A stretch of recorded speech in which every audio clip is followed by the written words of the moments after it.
আসসালামু আলাইকুম প্রিয় দর্শক, ব্যাক টু মাই চ্যানেল ইফাতান টিশরাত। আজ আপনাদের জন্য নিয়ে এলাম ইউনিক একটা রেসিপি। এই রেসিপিটি আপনারা আগে কোথাও দেখেছেন কিনা জানি না। এই রেসিপিটি খেতে এতটা মজার ও ক্রিসপি। চলুন দেখে নেওয়া যাক রেসিপি তৈরি করতে কি কি উপকরণ লাগে।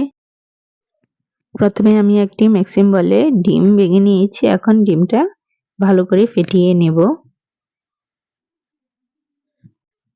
ডিম ফেটানো হয়ে গেছে। এখন আমি এতে 1 কাপ দুধ দিয়ে দেব। এখন আমি মিশিয়ে নেব। মিশানো হয়ে গেছে। তারপর এখানে দিয়ে দিব 2 টেবিল চামচ ঘি।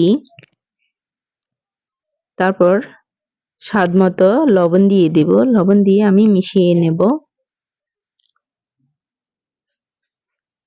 তারপর এখানে সফট ডো তৈরি করার জন্য আমি প্রথমে 1 কাপ ময়দা দিয়েছি, সাথে দিয়ে দিচ্ছি 1 চা চামচ বেকিং পাউডার।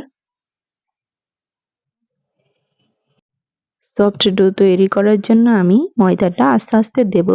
এখানে মোট আমার ময়দা লেগেছে প্রায় 400 গ্রামের মতো।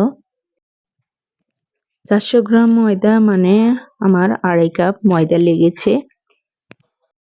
এখন আমি হাত দিয়ে ভালো করে মেখে নেব। দেখুন সফট একটা ডো তৈরি হয়ে গেছে।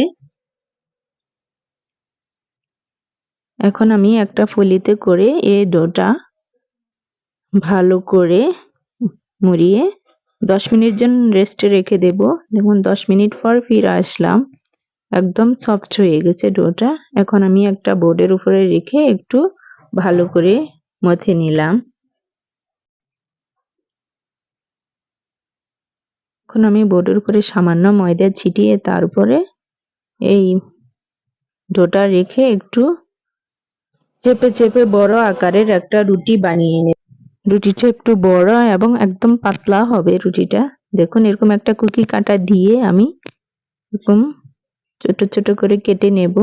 দেখুন ফুলের মতো করে এভাবে কেটে নেব।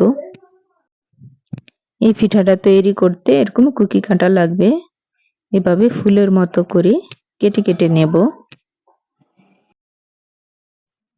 দেখুন আমার সবগুলো পিঠা নকশি করা হয়ে গেছে। এখানে আমি একটি বাটিতে পানি নিয়েছি। এখন একটা পিঠার উপরে সামান্য পানি লাগিয়ে মাঝখান বরাবর দেখুন এভাবে 3টা পিঠা আমি একসাথে করে দেব। এখন মাঝখান বরাবর একটু হালকা চাপ দিয়ে এভাবে লাগিয়ে নেব। এভাবে আমি সবগুলো পিঠা এভাবে ডিজাইন করে নেব। দেখুন ফুলের মতো একদম ফুলের মতো হবে। সবগুলো তৈরি হয়ে গেছে। এখন ভাজার জন্য আমি চুলায় একটা ফ্রাই প্যান বসিয়ে দিয়েছি। তেলটা হালকা সামান্য গরম হলেই একটা পিঠা দিয়ে এভাবে একটা কাঠি দিয়ে ঘুরিয়ে ঘুরিয়ে তারপর তৈরি করে নেব। দেখুন একটা পিঠা এভাবে দিয়ে তারপর কিছুক্ষণ এভাবে কাঠি দিয়ে ঘোরালেই পিঠাগুলো ফুলে উঠবে। চুলার জাল একদম লোতে রাখতে হবে, একদম বাড়ানো যাবে না, তাহলে আপনার পিঠাটা ফুলবে না। চুলার জাল লোতে রেখে এভাবে সবগুলো পিঠা এভাবে মাঝখান বরাবর কাঠি দিয়ে একটু হালকা নাড়াচাড়া করলেই পিঠাগুলো ফুলে উঠবে। দেখুন একদম সবগুলো পিঠা সুন্দরভাবে ফুলে উঠেছে। এক পিঠ গোল্ডেন কালার হয়ে আসলে অপর পিঠ উল্টে দেব। দেখুন এভাবে আস্তে আস্তে উল্টাতে হবে, না হয় খুলে যাওয়ার সম্ভাবনা থাকে। এভাবে উল্টে পাল্টা হালকা গোল্ডেন কালার হলেই পিঠাগুলো আমি নামিয়ে নেব। দেখুন আমার ভাজা হয়ে গেছে। এবার পিঠাগুলো আমি নামিয়ে নিচ্ছি। দেখুন একদম ফুলের মতো হয়েছে সবগুলো পিঠা। এভাবে আমি সবগুলো পিঠা ভেজে নেব। আপনাদের সুবিধার জন্য আমি আরেকটা পিঠা দেখিয়ে দিচ্ছি। চুলার জালটা একদমই কিন্তু লোতে রাখতে হবে, না হলে পুড়ে যাবে। এভাবে আমি সবগুলা পিঠা ভেজে নিয়েছি। দেখুন আমার সবগুলা পিঠা ভাজা হয়ে গেছে। পিঠার জন্য শিরা তৈরি করে নেবে। এখানে আমি 1 কাপ চিনি নিয়েছি। 1 কাপ চিনিতে আমি এখানে 1.5 কাপ পানি দেব। দেখুন 1.5 কাপ পানি দিয়েছি। শিরাটা ঠান্ডা হলে যেন জমে না যায়, তাতে আমি একটু লেবুর রস দিয়ে দিব 2 চা চামচের মতো। সাথে লেবুর খোসাটাও আমি দিয়ে দিয়েছি সুন্দর ফ্লেভারের জন্য। দেখুন আমার শিরাটা হয়ে গেছে। এখন আমি চুলা থেকে নামিয়ে নেব। এখন আমি পিঠাগুলো শিরাতে দিব। শিরাতে দিয়ে 2 সেকেন্ড নেড়ে চেড়ে তুলে নেব।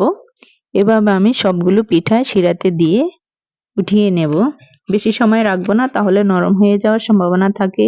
এভাবে নেড়ে চেড়ে তুলে নিলে পিঠাগুলা খেতে একদম মুচমুচে থাকবে এবং খেতে অনেক ভালো লাগবে। দেখুন এভাবে আমি সবগুলো পিঠা শিরাতে দিয়ে সাথে সাথে তুলে নিয়েছি। এই পিঠাটা খেতে যেমন মজার, দেখতেও তেমনি সুন্দর, অসাধারণ দেখতে, একদম ফুলের মতো মনে হয় যেন প্লেটে সবগুলো ফুল। আপনারা অবশ্যই এই পিঠাটা বাসায় তৈরি করবেন, যে কোনো উৎসবে হোক, যে কোনো দিনে বাচ্চারা খেতে চাইলে। একদম দেখুন ফুলের মতো। আমার রেসিপিটি যদি ভালো লেগে থাকে তাহলে লাইক কমেন্ট করে অবশ্যই পাশে থাকবেন। আল্লাহ হাফেজ।